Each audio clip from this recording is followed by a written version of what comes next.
मंदिरात जाण्याचे एक नवे अनेक लाभ आहेत. दररोज पूजा केल्याने हे 36 लाभ मिळतात. अनेकदा असे पाहण्यात आले आहे की लोक दररोज मंदिरात जाणे पसंत करतात.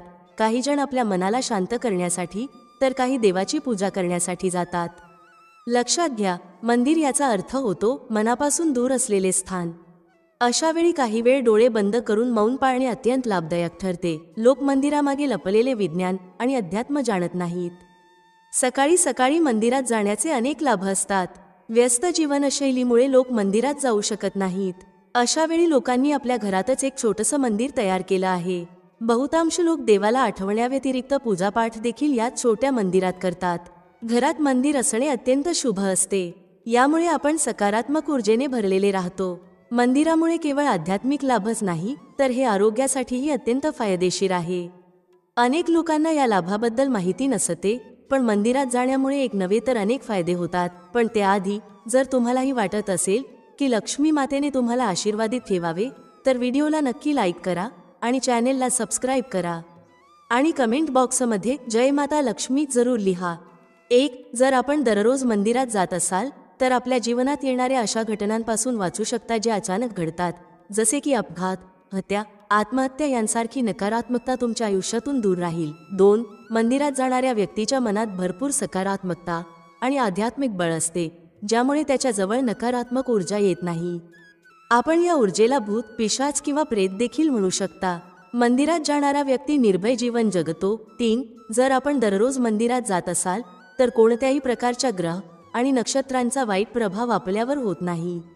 ग्रहबाधांपासून आपण मुक्त राहता. मंगळ दोष, शनी किंवा इतर कोणत्याही ग्रहाची बाधा, 7.5 अढैया किंवा राहूची महादशा सुरू असेल तर घाबरण्याची गरज नाही. 4.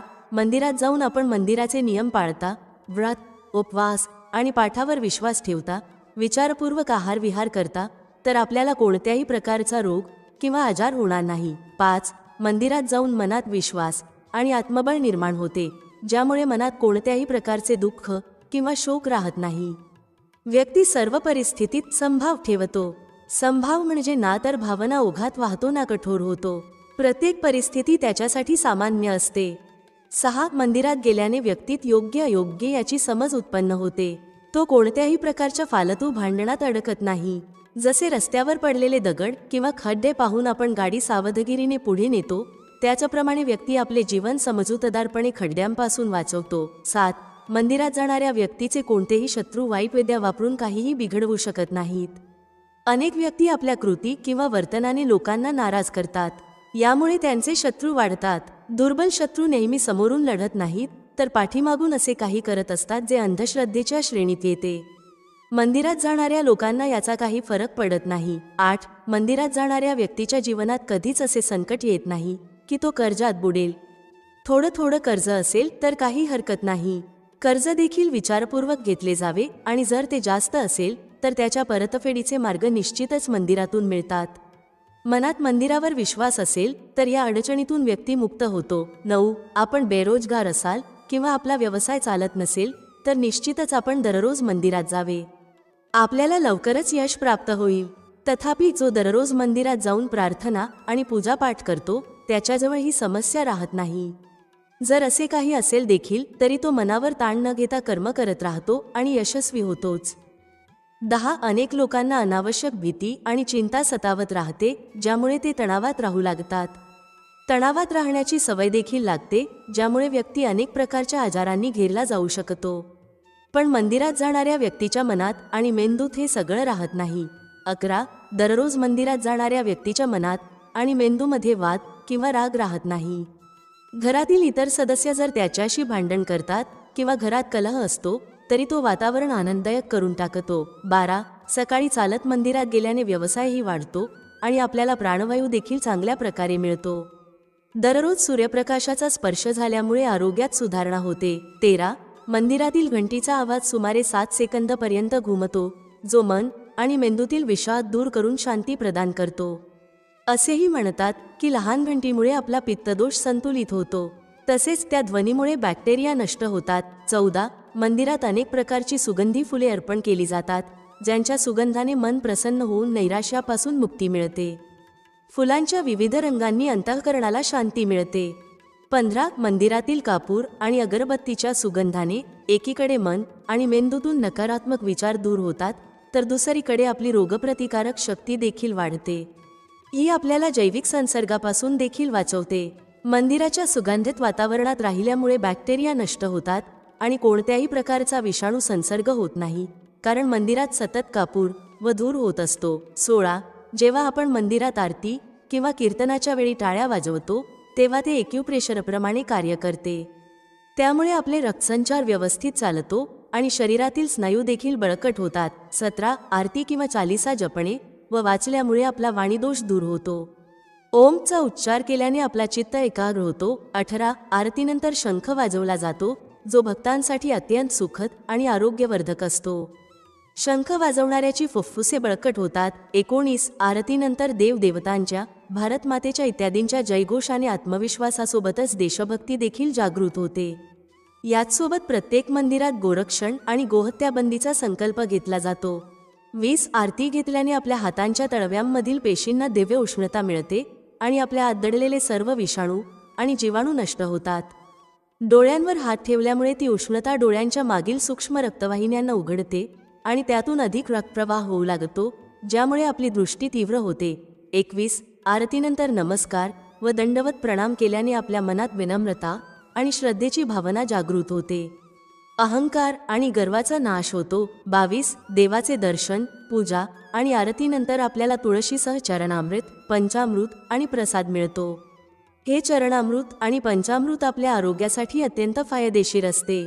आयुर्वेदानुसार हे चरणामृत आपल्या शरीरातील तिन्ही दोषांना संतुलित ठेवते.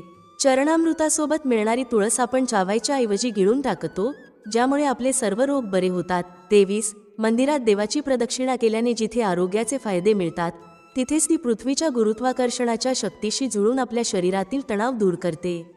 त्याचसोबत मंदिराच्या घुमटातून आणि कलशातून प्रवाहित होणारी ऊर्जा आपल्या शरीरावर परिणाम करून सकारात्मक ऊर्जा प्रदान करते. 24. मंदिराची भूमी ही सकारात्मक ऊर्जेचे क्षेत्र मानली जाते. ही ऊर्जा भक्तांमध्ये पायांद्वारेच प्रवेश करू शकते, म्हणून आपण मंदिरात अनवाणी पायाने जातो. 25. मनोकामनेची पुनरावृत्ती. मंदिरात जाऊन जेव्हा आपण आपली मनोकामना पुन्हा पुन्हा सांगतो, तेव्हा आपल्याला मंदिरातील सकारात्मक ऊर्जेचा सहारा मिळतो आणि त्यामुळे निसर्ग सक्रिय होऊन आपली मनोकामना पूर्ण करू लागतो. 26. प्रत्येक मंदिरात पिंपळ, वट, नीम, केळं व तुळस इत्यादी वृक्ष असतात. या वृक्षांवर आपण पाणी अर्पण करतो किंवा त्यांना नमस्कार करतो. या वृक्षांमध्ये भरपूर ऑक्सिजन सोबतच दिव्यता असते, जी आपल्या मन आणि मेंदूला निरोगी ठेवते. त्यामुळे आपल्या मनात शांती निर्माण होते. 27. मंदिरात दिलेल्या दानाचे अनेक लाभ असतात. दान केल्याने आपल्यात कंजूषपणा राहत नाही आणि आपण गोष्टींप्रती आसक्तीही बाळगत नाही. त्याचप्रमाणे आपले सामाजिक कर्तव्यही पार पाडले जाते. 28. मंदिरात गेल्याने आपल्या सामाजिक प्रतिष्ठेत वाढ होते आणि ओळखीही वाढतात. 29. मंदिरात गेल्याने आपल्याला पंचांग आणि 30 सणांविषयीची माहिती देखील मिळते. 30. मंदिरात गेल्याने धार्मिक ज्ञान देखील वाढते, कारण तिथे गीता, वेद, उपनिषद इत्यादींबद्दलची माहिती मिळत राहते. 31. मंदिरात व्यक्ती हात जोडून उभा राहतो. हात जोडल्याने जिथे आपल्या फुफ्फुसांना आणि हृदयाला फायदा होतो, तिथेच यामुळे प्रतिकारशक्तीचाही विकास होतो. असं म्हणतात की तळव्यांमध्ये आणि बोटांमध्ये असलेल्या त्या बिंदूंवर दाब पडतो, जे शरीरातील अनेक इतर अवयवांशी जोडलेले असतात. त्यामुळे त्या अवयवांमध्ये ऊर्जेचा संचार होतो. 32. दररोज मंदिरात जाऊन व्यक्ती आपल्या कपाळावर किंवा दोन्ही भुवयांच्या मध्ये चंदन किंवा केशराचा टिळा लावतो. हा टिळा लावल्यानं जिथे शांततेचा अनुभव होतो, तिथेच एकाग्रतेतही वाढ होते. प्रत्यक्षात जिथे टिळा लावला जातो, त्याच्या अगदी मागे आत्म्याचे निवासस्थान असते. आज्ञाचक्र आणि सहस्रार चक्र यांच्यामध्ये असलेल्या बिंदूवर आत्मा वास करतो, जो निळ्या रंगाचा असतो. आत्मा म्हणजे आपण स्वतः. चंदन लावण्याचे आध्यात्मिक लाभ देखील आहेत. 33. प्रार्थनेमध्ये शक्ती असते. प्रार्थना करणारा व्यक्ती मंदिराच्या इतर माध्यमाशी जोडून आपली गोष्ट ईश्वर किंवा देवशक्तीपर्यंत पोहोचवू शकतो. देवता ऐकणारे आणि पाहणारे असतात. दररोज केली जाणारी प्रार्थना देवतांवर प्रभाव टाकू लागते. मानसिक किंवा वाचिक प्रार्थनेचा आवाज आकाशात जातो.